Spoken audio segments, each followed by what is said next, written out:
Gente amada, gente querida, Paz do Senhor Jesus, deixa eu gravar um pão diário aqui, trabalhando um pensamento, trabalhando uma ideia. Que ideia é essa? Você herda tudo aquilo que você valoriza. Aquilo que você mais valoriza será a tua herança, será a tua herdade, será a tua parte. Eu vou encontrar isso inúmeras vezes na Bíblia.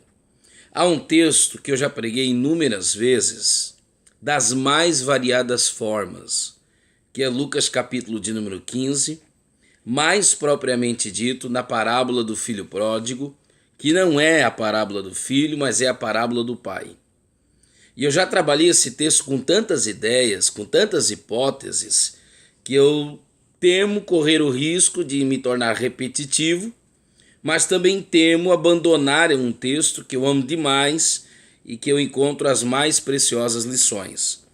Cabe lembrar que Lucas 15 é o capítulo das coisas perdidas, a ovelha perdida, a dracma perdida e o filho perdido. Cabe lembrar a matemática da parábola, porque a ovelha é uma perca em 1 entre 100, então é uma perca de 1%. A dracma é uma perca de 1 entre 10, então é uma perca de 10%. E o filho é uma perca de 1 entre 2, então é uma perca de 50%. Então são níveis de percas distintas. E eu creio que o propósito final da parábola, porque não tratam-se de 3 parábolas, como alguém apregou, mas trata-se de uma única parábola divisionada em 3 histórias. O verso 3 do capítulo 15 fala isso, que Jesus propôs esta parábola no singular. Então o fim último desta parábola deve ser sim o filho, que não é uma ovelha, isso é, não é um animal, que não é uma dracma, não é um objeto. Então, como não sendo ovelha, ele além de ser animado, ele é vivente. Não sendo uma dracma, além de ser pensante, também é vivente. Então tem muitas coisas a serem exploradas, mas eu quero explorar essa questão. Você herda aquilo que você valoriza. O que é que você tem valorizado? Por exemplo, historicamente, culturalmente falando, o filho pródigo não pode herdar aquela herança. Dai-me a parte que me pertence, mas nada lhe pertencia. Na verdade, parece ele reivindicar algo que, ao que parece, possível e provavelmente, era uma reivindicação como a negativa da cultura. Jacó também não se sente felicitado pela sorte. Jacó diz, mas por quê? Só porque eu não nasci primeiro? Na verdade, nós nascemos no mesmo dia. Eu nasci preso ao calcanhar do meu irmão.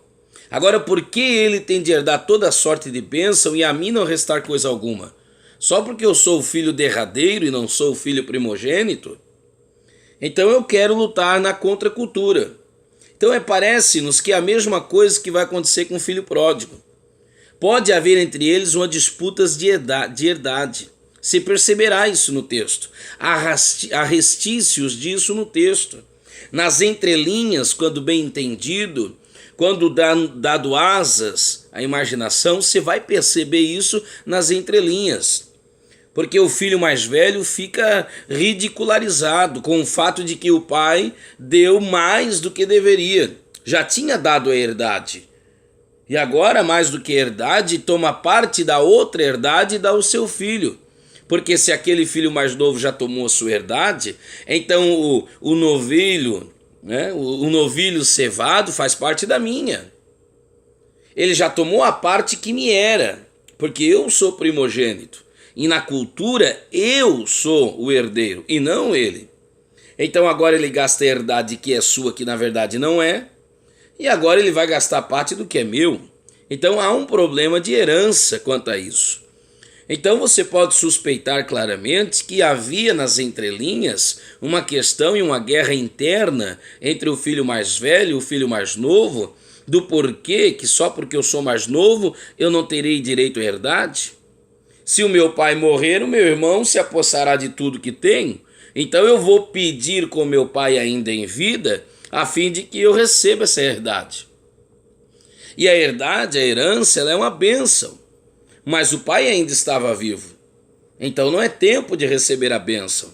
Acredite, existem bênçãos que não são, meu Deus do céu, existem bênçãos que ainda não estão no tempo, que ainda não está no momento de chegar em tuas mãos. Serão bênçãos mal administradas. E até bênção antes do tempo não é bênção de verdade. Vou repetir. Até bênção antes do tempo não é bênção de verdade. Então o problema entre eles era justamente a herdade. Mas o filho mais novo, para não correr esse risco, ele pede a herança. E o que é que ele herdou? Ele herdou o que ele quis. Parte da herança. Agora ficaria insustentável ele estar ali com seu irmão, usufruindo de uma herança com o pai ainda em vida, sendo que o seu irmão não usufrui da mesma herança, estando o pai ainda vivo, e sendo condicionalmente o seu irmão mais habilitado e qualificado do que ele, por tratar-se do primogênito segundo a questão cultural. Olha que coisa interessante. Então aquilo que você valoriza será a sua herança. O que é que o filho mais novo valorizou? A herança. E o que foi a sua herança? A herança. A herdade. O dinheiro. Aquilo que ele valorizou foi a sua herança. Depois de haver gastado tudo, diz-nos a Bíblia, dissolutamente, porque o diabo te deixa sem reservas, te deixa de perna para o ar, o pecado não compensa, te cobra um preço que você não está disposto a pagar, te leva a lugares que você não quer ir. O filho pródigo não queria chegar naquele estado, então ele regressa. E agora ele não pede mais nada, ele regressa de cabeça baixa e tudo que ele quer agora é o que ele valoriza. Sabe o que é que ele quer? Ele quer o pai. Ele quer a presença do pai, nem que seja na qualidade de jornaleiro. Porque ele sabe que aquele pai generoso, aos jornaleiros, dava-lhes pelo menos uma mínima atenção, que não era tão mínima assim, principalmente no contexto da época, quando ele diz, olha, os jornaleiros de meu pai, eles têm de comer pão, então meu pai se importa com os jornaleiros. Na verdade, eu quero que o meu pai volte a se importar comigo, porque eu agora me importo com o meu pai. É claro que ele jamais imaginaria que o pai seria tão bondoso e que o pai jamais desimportara-se por ele. Fora ele que se desimportara pelo seu pai. Mas o pai continuara importando-se com ele, se importava com ele. Então quando ele retorna agora, ele não vem mais como um pedinte, ele não vem mais como alguém que valoriza o dinheiro, ele nem está aí para o dinheiro. Mas agora ele herda o que ele mais valoriza. E o que ele mais valoriza agora é a companhia do pai. Nem que esse pai seja agora um senhor e ele um escravo. Ele entende que isso para ele já é o suficiente, já é o bastante. Isso é graça, é mais do que ele merece. Mas como graça é favor imerecido, o pai não apenas o trata além do que ele merece, o pai trata além do imaginável. E agora ele herda o que ele valoriza. Ele herda a companhia do pai, o afeto do pai, o abraço do pai, a receptividade do pai, a generosidade do pai. Então eu quero terminar minha fala dizendo-lhe isso. Você vai encontrar isso inúmeras vezes em variados personagens da Bíblia. Eles sempre receberam de herança aquilo que eles sempre valorizaram. Sabe por que nós somos filhos adotivos de Deus? Porque legalmente, segundo a lei da adoção instituída pelo próprio Deus, nós nos tornamos filhos. E uma vez nos tornando filhos, tão legítimos que podemos chamá-lo de pai, Romanos 8,15, nós nos tornamos herdeiros. Herdeiros do quê? Do pai. Aleluia. Então você sabe por quê que os salvos herdarão o céu? Porque é isso que eles mais valorizam, o céu. Você sabe por que os perdidos herdarão o inferno? Porque é isso que eles mais valorizam. As questões infernais, as hostes infernais da maldade. Eles valorizam a mentira do diabo e não a verdade de Deus. Eles valorizam a inversão de valores e demolição destes impostas pelo diabo e não a descrição definida do próprio Deus.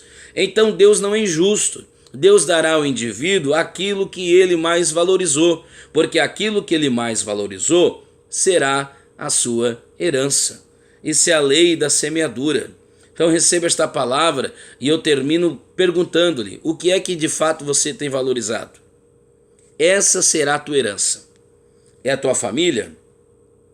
É a tua espiritualidade? É o teu relacionamento com Deus? Aquilo que você mais valoriza será aquilo que você terá por herdade.